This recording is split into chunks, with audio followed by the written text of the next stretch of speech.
Hi, good morning, everyone. My name is Alita. I'm your moderator today. Thank you all for joining me and joining on this GatherVerse adventure.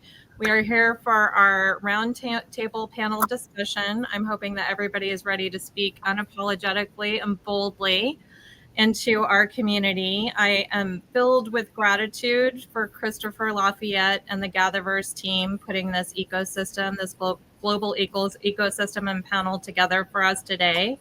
It's a huge opportunity. And as an operations expert, I don't take all of the back end development of this lightly. It's a big deal. So I'm super grateful that we all get to be here. One of the things that I want to say is together we come together to stand as a global community of women who lead, not just in title, but also through our actions and our resilience. Each of us has the power and carries the power to inspire change, break barriers, and create opportunities that have never existed for other women before. Leadership is not just what we achieve, it is also about who we empower along the way.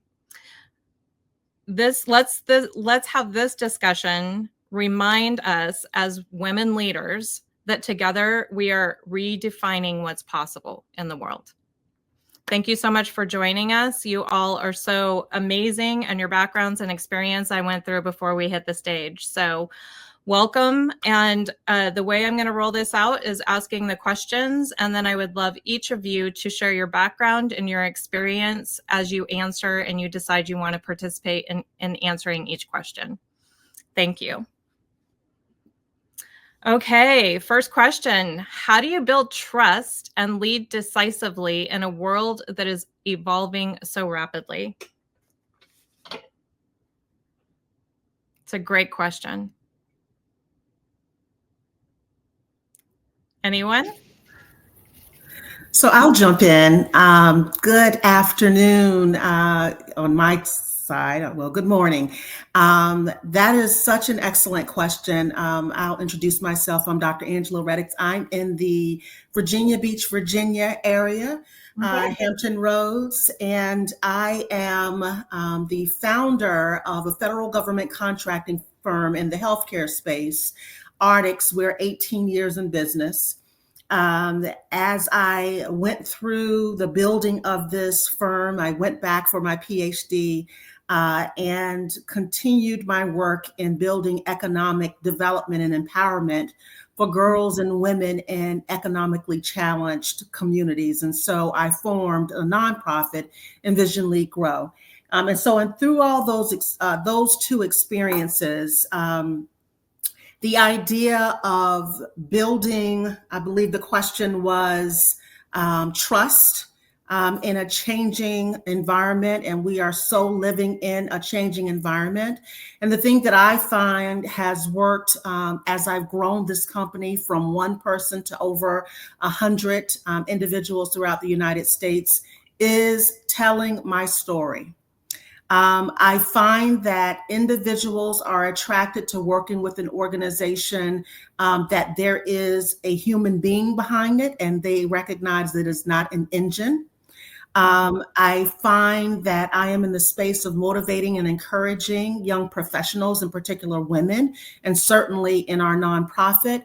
And they need to understand that even if you're born to a teenage mother, even if you're born into poverty, even if you were raised by your grandmother, which is my story, that you too can get your PhD, you too can own a multi-million-dollar company, you too can reach the dreams that you aspire to. It is not where you started. It is wrapping yourself, connecting to the right people who can help you envision where you could possibly be. And so I believe showing people that you weren't hatched into success, but that you were born in whatever circumstance. I did it and you can do it too. And I do it so that others can see the possibilities. And so in an ever-changing environment, even when times are tough, understanding where we've come from is such an inspiration for where we can possibly be. Woo! Dr. Angela, that was hot. Thank you so much. I appreciate that.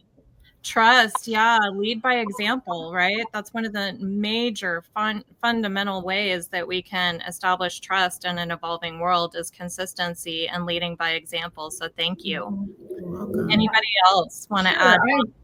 Thank you. Hi, everyone. That was such a great answer, and I'd love to add to it. I'm Jody Norgard. I'm an entrepreneur. I started a line of sports dolls for girls called Go-Go Sports Girls, disrupting the toy aisle because there were 75 lines of fashion dolls out there. And I thought, well, you know what? There's room for something else. Had a lot of pushback. A lot of buyers say, it's never going to sell because ultimately girls like fashion. I have nothing against fashion. I love fashion, but it doesn't define us, as we all know right here. So I have realized that my journey has been more than a doll, and it is the name of my new book, which is launching in 1 week, a week from today. So it's very exciting. Thank you. It's been a long road. It took only 5 years to write. So anyway, to add to your building trust, I want to touch on leading decisively. One thing that I have learned in my entrepreneurial journey is that women have so much to offer. We're told, like Tamara said in the opening, we're too much, right? We're too sensitive. We're too empathetic. We're too kind. We're too bold. Always at two. And I always love to tell women, trust your gut. We have such a strong gut. Believe in yourself. And like Tamara was saying, don't let somebody pigeonhole you into thinking you should be this way. You should act this way. So leading decisively comes to me with determination. It comes with persistence. It comes with honesty, which is fueled by passion, which I think all of us here today can agree. We all have a lot of passion that has fueled our careers. Yeah, I love that. Thank you for the share.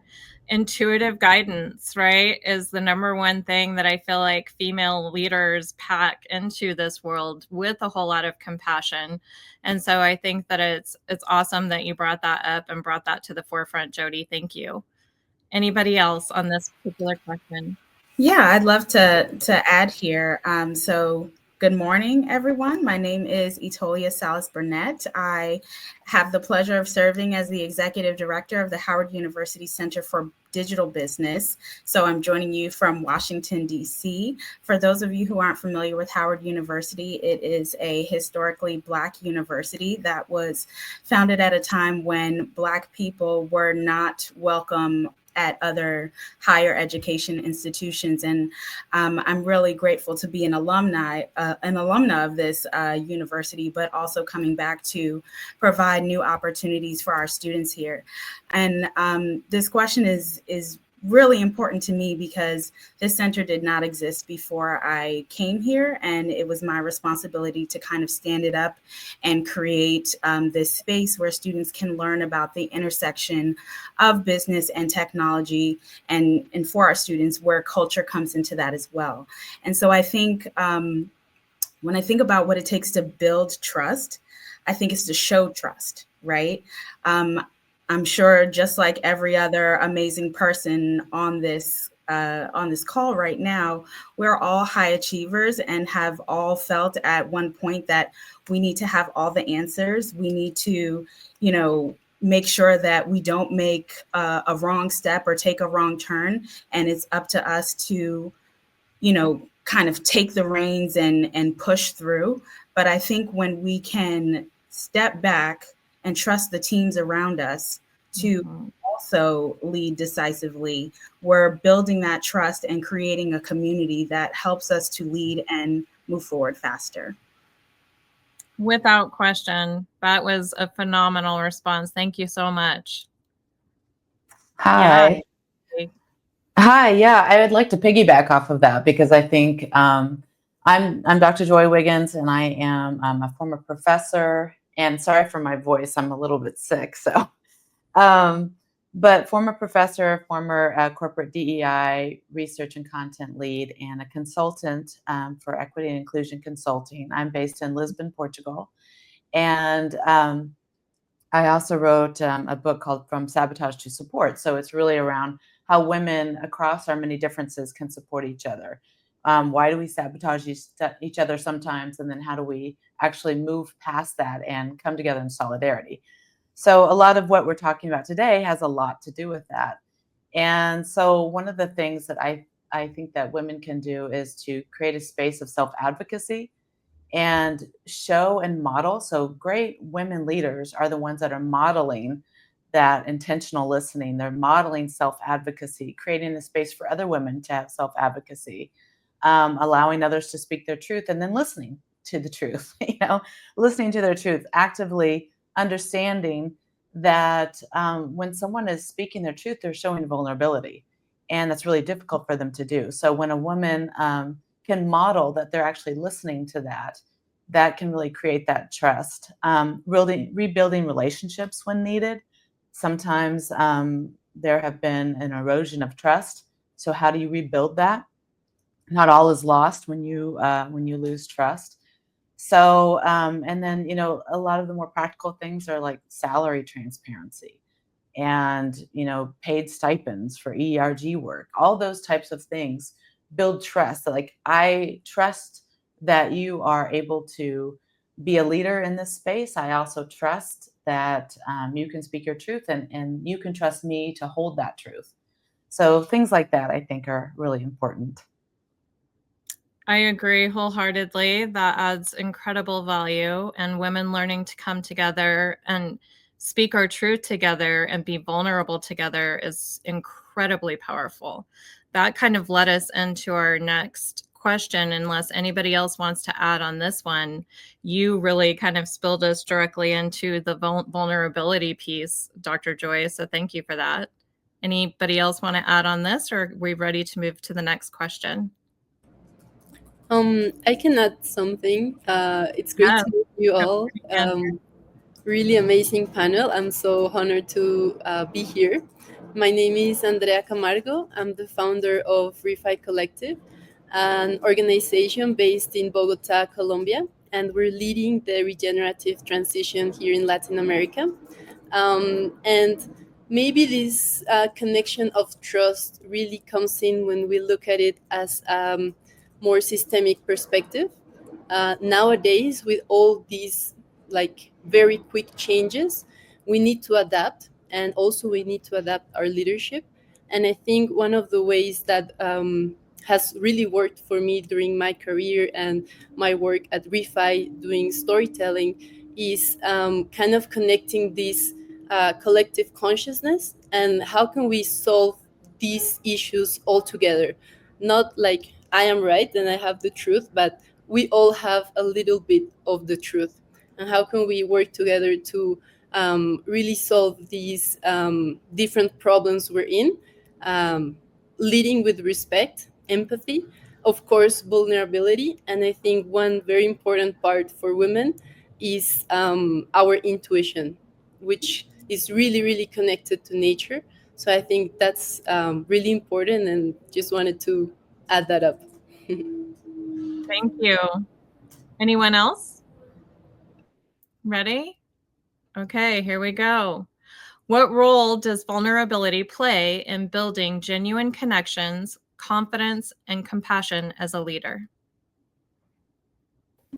Well, I am Elena Vascone. I'm a Brussels-based political economist working on the EU, the metaverse, and even aerospace. And I wanted to build on what was said so far, because I think all the answers to the previous questions were really on point and were what I thought joining this panel. But I think specifically this question was very interesting to me because we need to be unapologetically bold today. I think the most important thing that came to my mind when thinking about what kind of added value I can bring to any industry is really about the type of dreams I can bring.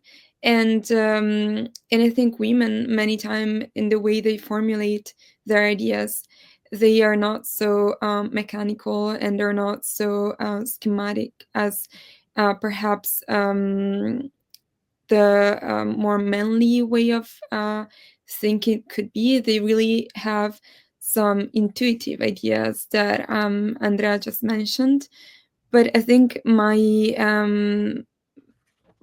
my idea was also that sometimes when we put close the way of being like more Venusian, let's say, sort of type of women dreams, and the type of female dreams, and the more like Martian dreams, sometimes we think of the implementation of those dreams.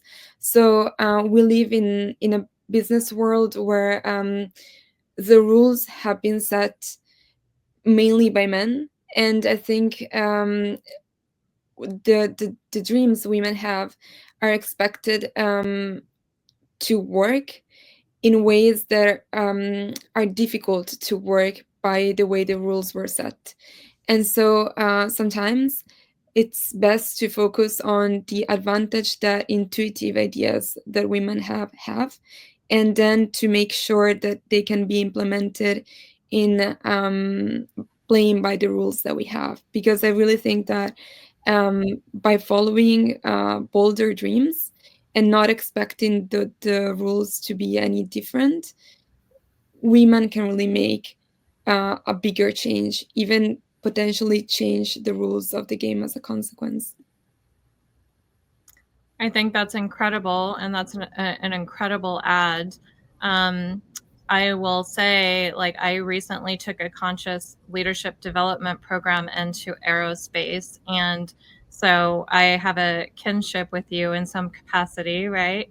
I understand totally what you're saying. So especially from being an operations person, the way that we have built and we have designed has been very masculine in nature across all of our systems and throughout the majority of all of our major organizations. And women do build and design differently. There is more of a fluid flow about the way that a woman sees the world. There's more compassion, inevitably, due to experiences and just the nature of who we are born onto the face of this planet. So thank you so much for bringing that to light, and the vulnerability piece in that, right? Women are more typically, I think, more willing to be vulnerable and bring their vulnerabilities to the forefront, and also listen with compassion when others are sharing those vulnerabilities with us. So thank you so much. Anyone else want to jump in on this one? I'm happy to jump in. My name is Katie O'Malley. I'm the founder and principal coach of Encourage Coaching, sitting in snowy, very cold Chicago, Illinois today. And Encourage Coaching was founded on the idea that everyone deserves access to exceptional career and leadership development experiences. I had been working and spent most of my career working in higher ed at places like the University of Texas at Austin and University of Chicago Booth School of Business. And it is a very elite segment of the population that gets access to these kinds of services. And so the goal of establishing this practice was to make sure everybody had access, and vulnerability is a cornerstone of that. And it's so interesting. Vulnerability tends to be the first thing as humans we look for in somebody else, but the very last thing that we're willing to show about ourselves, right? And that's developed out of evolution and like us wanting to be able to stick around and be here for a long time and not show our soft underbellies. However, if we don't go first, very much like Dr. Angela Reddix was saying, if we don't go first and tell our story first, who else is going to share their story with us? Because it's an incredibly vulnerable thing. And I think if we look at the other pieces that you mentioned around confidence and compassion, self-confidence breeds self-confidence in others, right? When we're able to show that, shine that light, put that warm glow on someone else, but also self-compassion. My gosh, it is really difficult to be genuinely compassionate towards somebody else if they don't see us being compassionate towards ourselves. And there's great research out of the University of Texas at Austin from a woman. Her name is Dr. Kristen Neff, who is a giant and really one of the founders, in my opinion, in the field of self-compassion work that can be really helpful there. But when it comes to connection, I don't know how other folks feel about this. There's no hack for it, for genuine connection. You have to be there, be present, be honest with who you are, and really be willing to engage in telling those stories that might, feel a bit shameful and uncomfortable to put out in the world. But when we do that with people who have, and this is really important, people who have earned the right to hear those stories. Not everyone gets to know about my childhood, right? Not everyone gets to know about the struggles that I may be having through the divorce that I'm going through, or merging my business with another woman-owned business. But the people who are willing to show up and hold that space to create safety because we've done it for them, those are the folks that we can really build those genuine connections with. And truthfully, until we accept ourselves for who we are, it's really difficult to build an authentic, genuine connection with anyone else. Yes, I love that. Thank you, Katie. That was super powerful and incredible to bring to the forefront, especially on the topic of vulnerability, because that leads me into why are we afraid to be vulnerable, right? If we take it back to the way things are designed, once again, judgment, right? We're all there's that fear of being judged and being criticized, right? When really what we might need most at that moment is a hug, right? And compassion. And Dr. Angela, I felt like you wanted to jump in on this one. So I just want to if you did, here you go. It's that is so powerful. It does start with self identity, self-worth, and unfortunately, there's not a level playing field when it comes to that. Unfortunately, not everyone was raised in a household where that was something that was embedded in them, regardless of race, social, economic status, etc. But in particular, I'd like to bring to this conversation vulnerability and the African American community. For so long, my generation, I was taught I had to be bigger, better, smarter. I had to be 10 times anyone in the room just to be invited into the room. And so vulnerability doesn't go along with that. You're not supposed to show that you're hurting. You're not supposed to show that you're hungry. You're not supposed to show anything because you won't be invited in the room, much less the table.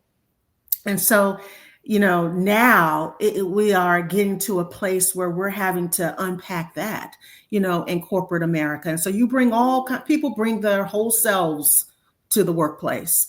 And it is so critical when we say vulnerability, playing, and genuine connections. Number one, one thing that I've instilled even before I owned my own business, I was a senior leader in other corporate settings, and the importance of having one-on-ones and having one-on-ones in a place in a way that it's not about the deliverable or about the work, but what makes this person tick, and the whole notion of situational leadership, that different people have different needs. And so it's especially in this world that we're living in right now, you almost need a psychology degree to be an effective manager in corporate America, because people are just bringing so many mental health and trauma to the table. And yet and still, we have to find the strength in everyone to figure out where exactly they fit in this puzzle where you're trying to meet the mission of the organization. And so that leads right into confidence. Something that we've done is we do assessments every year that we do DISC and Enneagrams, we do it all just to get to the heart of How can we plug in each individual to lean on their strengths? Because if people can get an early win, it just makes their confidence like just blow up versus everyone having to kind of be in the same box, but that's not their strength. So taking the time to build confidence, not by saying you're the prettiest, you're the smartest, but simply putting people in a position where they can lead with their strength, and then the rest will follow. And then compassion, um, showing compassion for self. I loved that statement because it's so true. And as the leader coming to the table to ask questions, I don't know all the things. And there was a time, and I can tell that I've matured as a leader, because there was a time that I thought if you're at the top, you're supposed to know everything. And so killing myself to do that, as opposed to really changing the perspective to hire trusted advisors and be in the position of asking the most questions, the most thoughtful questions, so that I'm having compassion for myself and therefore showing others compassion that no one has to know it all, but together we make a powerful solution to whatever problem we're trying to solve. Awesome. Completely awesome. Anybody else want to jump in on this? May I Yeah. off some of the brilliance of Dr. Reddick's? The piece that you brought up around to be a leader or a manager in the workforce today, it's almost like you need a degree in psychology. And my master's degree is in counseling. I'm trained and educated as a therapist. And oftentimes when I go into organizations to do learning and development in engagements or journeys, folks are really excited, like, oh, you're going to train us how to be therapists for our employees. And I'm like, no, that is not what you were hired to do. My job is to come in and help you do no harm to your employees, so that when they're there from 9 to 5, whatever's happening before and after, which is already incredibly difficult, you're not piling onto that. So when they clock out, shut their laptop, what they experience during the workday does not cause them running to a therapist, right? And in the field of counseling, we call this practice non-maleficence. And so really, Dr. Reddick's, I agree with you wholeheartedly. It feels like we need that, but sometimes the best thing we can do is to do no harm. And that requires a whole lot of self-awareness, and also, to your point, cultural humility, especially around race. So thank you for bringing all of that to light. Mm-hmm. We, ladies, have moved on to the next question on our screen. So here we go. What are the biggest hurdles that women face in leadership today, and how can they be addressed? Dr. Joy. I think this is one that's near and dear to my heart. Well, I think, what's interesting, I've been really interested in AI and what AI brings to the new conversations around women that are doing maybe more secretarial work, those gateways that traditionally women were able to get into leadership roles because they might have started at the bottom rung. And we also know too that it's much harder for women and middle managers to go from those more lower level jobs to the C-suite.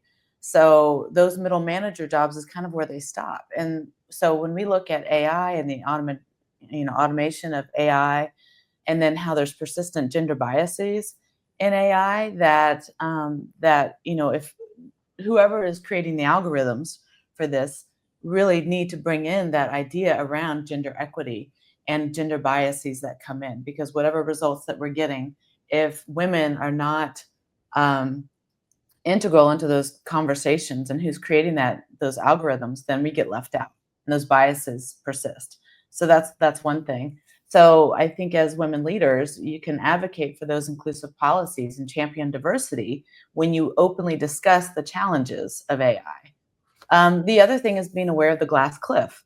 And I even had this conversation the other day with someone that was like, well, it was another woman who just did not like this particular woman leader.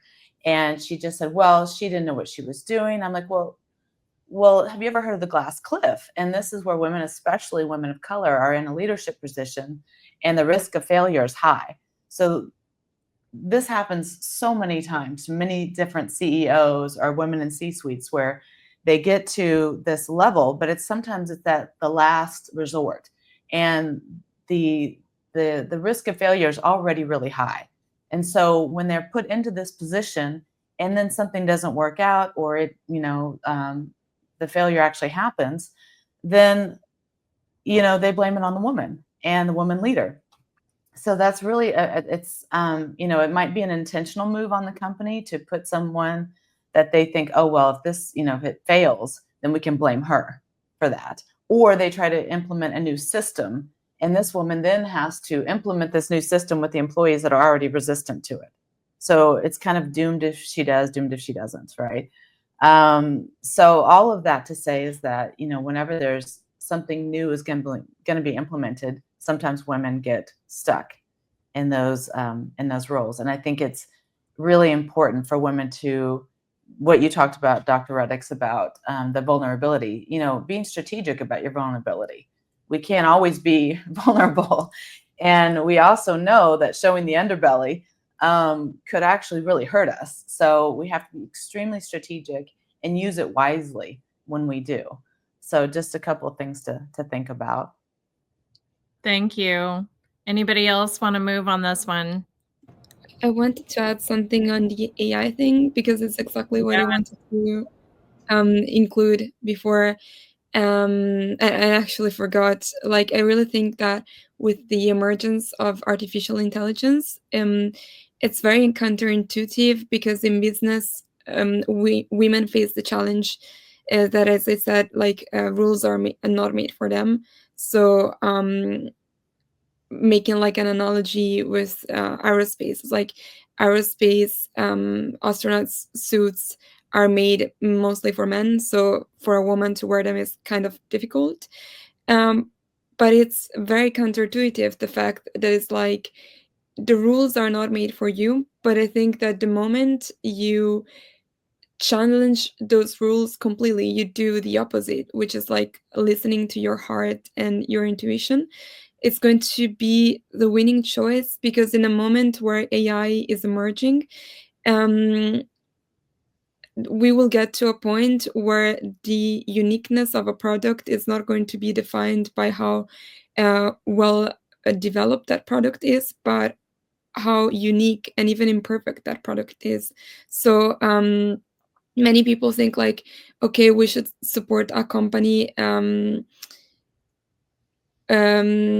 We should support a company led by a woman, because women are going to be like the future. They're going to be the future CEOs or the future leaders. But that's only part of the reason why we should support companies and products developed by women. I think the moment that artificial intelligence takes over and starts to make products that all look the same, the most important thing is how imperfect that product is, how in touch is with our hearts, are in touch with our humanity.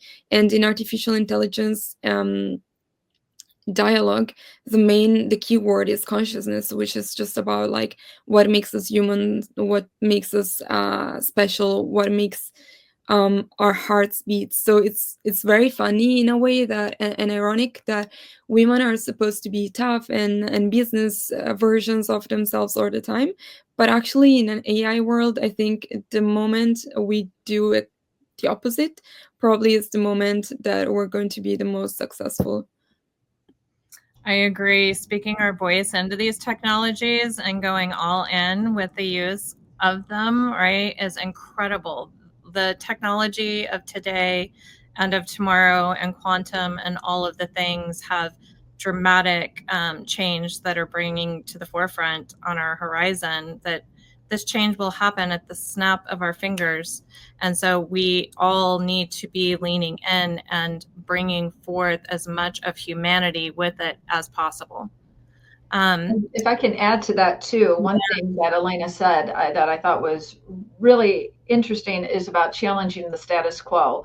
And that is something that I have done throughout my career, really not wanting to, but once I got into this field and, breaking gender stereotypes when it came to children, we will never create change unless we challenge the status quo.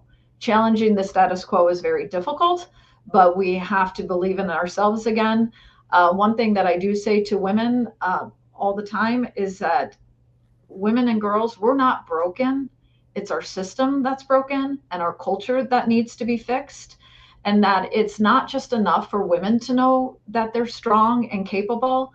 It's changing the way the world perceives our strengths. So that's something that we do have to come together. And I think we go back to Angela's point of storytelling. I think that is so important and so strong that we need to continue to speak up, tell our stories, and just and support one another in this storytelling universe. Yeah, I agree. We all have to step in to do our part and speak our voice. Thank you. And thank you for doing that, Jody, throughout your life and your career. Next question. How can women in leadership stay grounded without compromising their values and strengths? And I'm going to, yes. I love this question so much because it makes me think of, I want to say that it was Oprah who was talking about this, but I could be wrong. But from what I remember, she said, you need to have 3 friends in your life. The one who's ahead of you that you can look up to, the one who's walking on your journey with you, and the one behind you that you're going to lift up and clear the path for, right? Mm-hmm. So I think when it comes to staying grounded, it's about the community around you and making sure that you're thinking about your values, but you're also getting that feedback. You're also getting that affirmation. You're also getting that encouragement from the people around you who support you and care about you. And you also remember that you have a responsibility to make sure that the environment you're in is going to be better for the next generation coming after you. I know we're short on time, so I'll stop there. Yeah, you're good. And I'm so glad that you jumped in on that. And Andrea, I also want to hear from you on this one. You have a lot that you can add for the people and the people who are listening right after this. So please jump in here. Thank you. Well, I want to just share a very brief story. When back in the day when I was studying veterinary medicine, it was like an experience who really taught me a lot of things about the different paradigms we have in our mind. And as we see the inner world, we create the outside world. And within this very male dominant environment I was in, I heard, comments like, oh, because you're a woman working in this field, you're not gonna do so well, or you're not strong enough to work with animals, or these small comments, but they get you thinking, am I really like this, or is it just the world trying me to be stronger?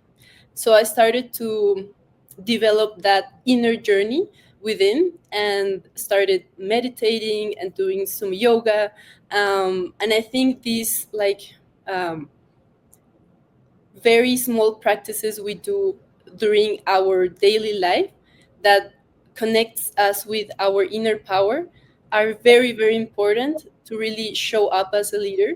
Right now, I work not as a veterinarian, but I work closely with leaders in technology, venture capital, entrepreneurs, funds and banks, and all of this. And only 5% of women take investment decisions globally. And this blew my mind because we're so misrepresented here.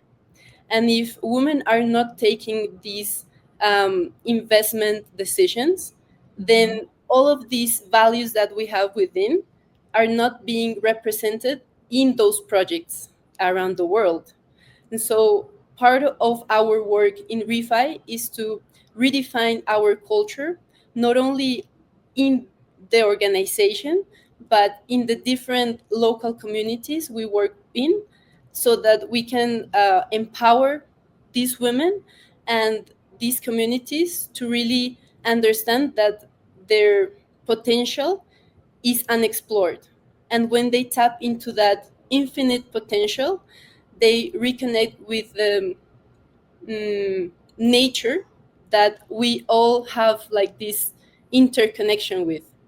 And this has many stories in indigenous cultures, of course, but many indigenous cultures, when we look at those, we really understand that they represented much more this woman figure or archetype. And it's not just because we have a woman's body that we need to show these values, but also this female archetype that is also in men. And many men don't want to show that feminine side. And that's part of the culture we're trying to slowly shift and transition into a more accepting relationship with those two parts, the male and the female, So it's without question. We have just a few minutes left. Would anybody like to jump in and close us out with something? And thank you, Andrea, for all of that. Yeah, I agree. Anybody want to jump in with anything to round us out, to leave us? Let me just ask this. I'm going to ask a rogue question here quickly to end us. So, how do we collectively redefine leadership that empowers our next generation of females? How are we going to do that? Ooh, I love that, because that's what we do at Envision Lead Grow. And I would say, I think it is imperative that we first become the CEO of ourselves, regardless of what our title in any company is. And I define that by, number one, seeking clarity on who we are. What is our personal mission, and being so clear with that, that when the wind blows and life happens, we never lose focus of why we're here, our destiny. What were we defined and brought into this world for? The E in CEO is to execute on our plan. After we've created our plan, execute on that and ensure that we have the right people in our circle that allows us to focus on our vision and mission, and then optimize. Always be okay knowing that every day is not perfect. But the beautiful thing is we get to learn every day and course correct. And the sooner we're clearer on our being the CEO of ourselves, we reach alignment. And when we're aligned with where we're supposed to be, when we're supposed to be there, and with whom, then we have the space to show compassion to others, because we're out of survival mode. We're in thriving mode, which then opens us up to having the mental capacity to have empathy, to have compassion, to be vulnerable, because we're not trying to still feed self first. I love that. I think that that's a great place to come to a well-rounded completion of our live panel discussion. You all added so much value. I'm super grateful. Such a knowledgeable and well-experienced group that came to the table today. Thank you so much, ladies. Thanks to you. Have a great day. Bye. Thank you.